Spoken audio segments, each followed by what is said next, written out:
Le salon présidentiel brûlait d'un silence oppressant. Pas à cause de la chaleur, mais d'une tension invisible, dangereuse, qui flottait dans l'air.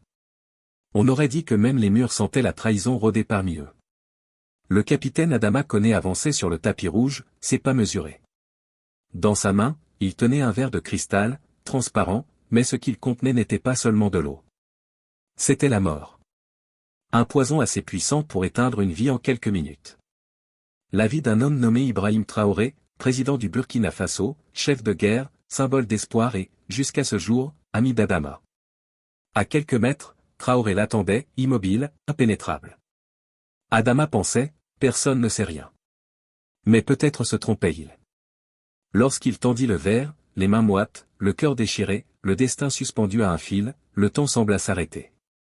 Pour comprendre comment cette scène était née, forgée dans la trahison, l'argent et un président qui en savait plus qu'il ne le laissait paraître, il faut remonter le temps.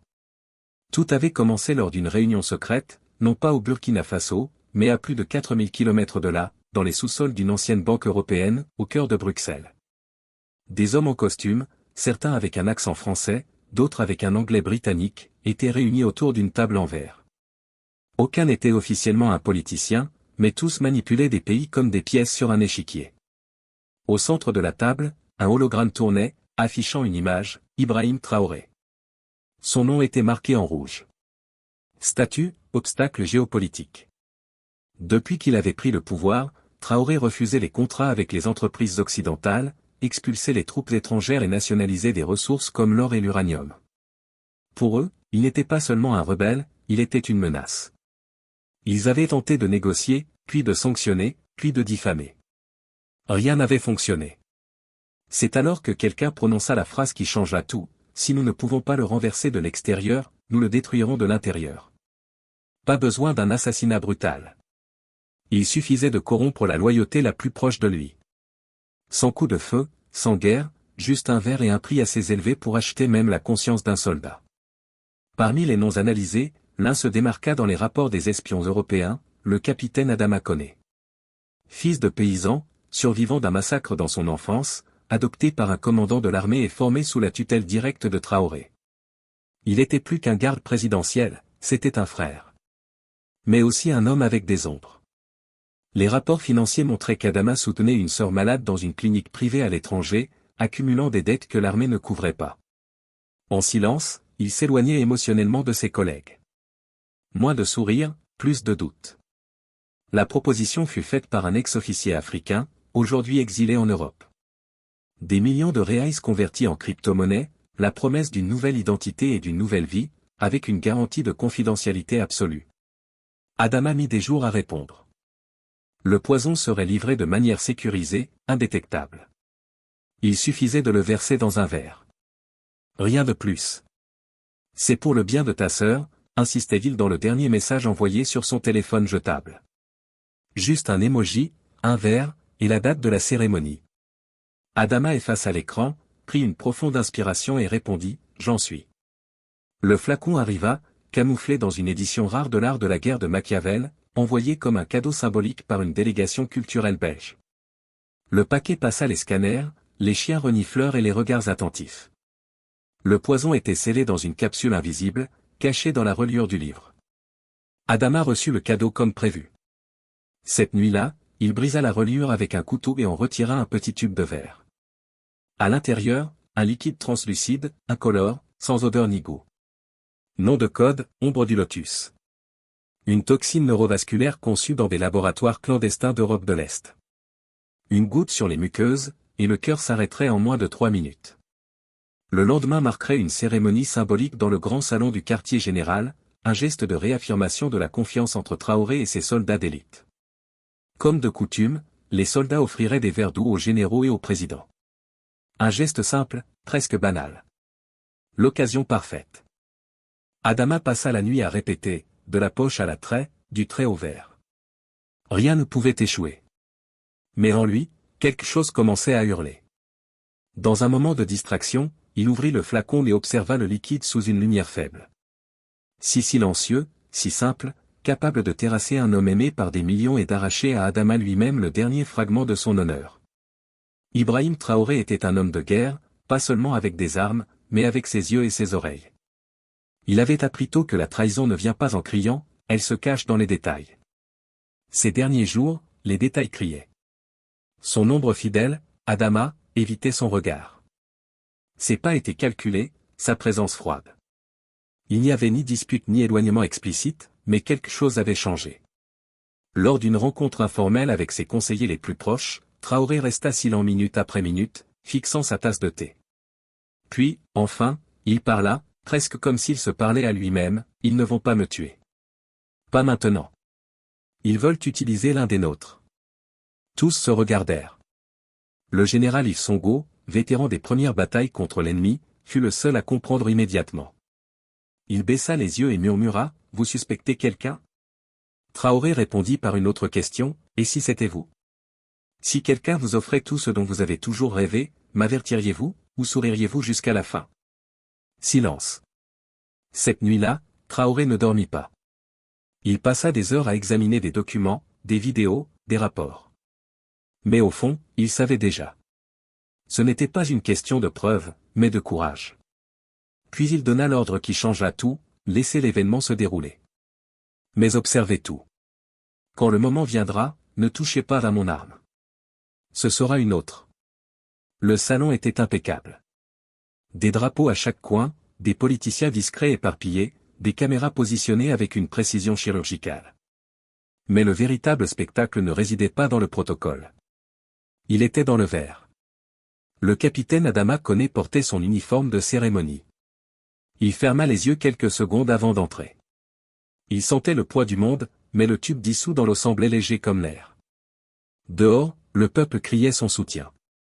À l'intérieur, le silence était lourd, comme si tous pressentaient quelque chose. Lorsque Traoré entra, les soldats saluèrent à l'unisson. Mais son regard se posa sur un seul homme, Adama. Il s'approchait, tenant le plateau, pas à pas, comme répété. Mais ce n'était plus un protocole, c'était un jugement final. À quelques mètres, Adama suait à froid. Le salon semblait rétrécir, l'air devenait dense. Pourtant, il avança. Traoré tendit la main avec naturel, mais avant de toucher le verre, il plongea son regard dans celui d'Adama et dit, « Tu as encore le choix. » Le temps s'arrêta. Adama s'arrêta. Sa main tremblait, la culpabilité pulsait. Les yeux de Traoré ne montraient ni haine ni peur, seulement de la déception et de la compassion. Alors, Adama bougea, mais pas comme tous l'attendaient. Il resta immobile, le verre toujours en main. Le geste s'arrêta dans l'air, comme si les mots avaient coupé les fils de la trahison. Une seconde, 2, 3. Puis le plateau glissa. Pas jeté, pas renversé volontairement, juste lâché. Le verre explosa au sol, éclaboussant les pieds de Traoré. Le salon se figea. Les gardes sortirent leurs armes, l'écho des bottes résonna comme un tonnerre. Mais Traoré leva la main et dit simplement, « Non ». Tous s'arrêtèrent. Même Adama, tremblant, les yeux humides, respirant difficilement. Le président fit 2 pas, s'approcha et serra dans ses bras l'homme qui avait failli le tuer. « Ce que tu as failli faire est impardonnable. Mais ce que tu viens de faire est inoubliable. » Adama s'effondra à genoux. Il ne supplia pas, ne fuit pas, il pleura seulement, comme s'il retrouvait, pour un instant, son humanité. Dans cette salle où l'on attendait un jugement, il n'y eut que silence et pardon. Pendant que le pays digérait ce qui s'était passé dans le salon présidentiel, une autre opération était en cours, à des milliers de kilomètres de là. Dans une aube étouffante sur la côte d'Abidjan, Julien Moreau, ex-agent français et cerveau du plan, fut capturé dans une action conjointe de contre-espionnage africain. Il ne résista pas, ne tenta pas de fuir, comme s'il savait que le jeu était fini. Dans un centre de détention, placé dans une pièce sombre avec une caméra, une voix lui ordonna, « Raconte tout. » Moreau parla. Et ce qu'il révéla ne pouvait être enterré. Des feuilles de calcul cryptées, des transferts bancaires, des contacts directs avec des lobbyistes du secteur minier, des enregistrements de politiciens européens qualifiant Traoré d'actif hors de contrôle. Des réunions secrètes où l'on discutait de la nécessité de neutraliser le président avant que son influence ne grandisse. Des documents reliés des entreprises de façade en Belgique, des contrats d'exploitation d'uranium, et même des plans pour remplacer Traoré par quelqu'un de plus coopératif. Tout était là, signé, enregistré, filmé. Nous créons des monstres et les appelons alliés. Mais qu'en est quelqu'un qui ne se vend pas, nous l'appelons une menace, déclara Moreau avec un sourire amer. La bombe était amorcée. Elle explosait désormais entre de mauvaises mains. 2 jours après l'incident, toutes les manchettes posaient la même question, que va faire Traoré maintenant? Ils attendaient de la colère, mais Traoré choisit une autre voie. Dans une retransmission en direct devant toute l'Afrique, le président apparut sans garde, sans uniforme, sans luxe. À ses côtés, Adama Koné, l'homme qui avait tenté de l'empoisonner. L'image choqua le monde. Mais ce qu'il dit entra dans l'histoire. Ils ont cru qu'en achetant l'un de nous, ils nous briseraient tous. Ils ont offert à mon frère tout ce que l'argent sale peut offrir. Mais lui, même avec les mains souillées, a choisi de reculer. Et cela vaut plus que tout l'or enfoui sous l'Afrique. Adama resta silencieux, tête baissée, des larmes dans les yeux. Pas des larmes de faiblesse, mais de soulagement. Les mêmes qui fabriquent des héros avec des prix et des tapes dans le dos sont ceux qui tentent de tuer des leaders avec du poison.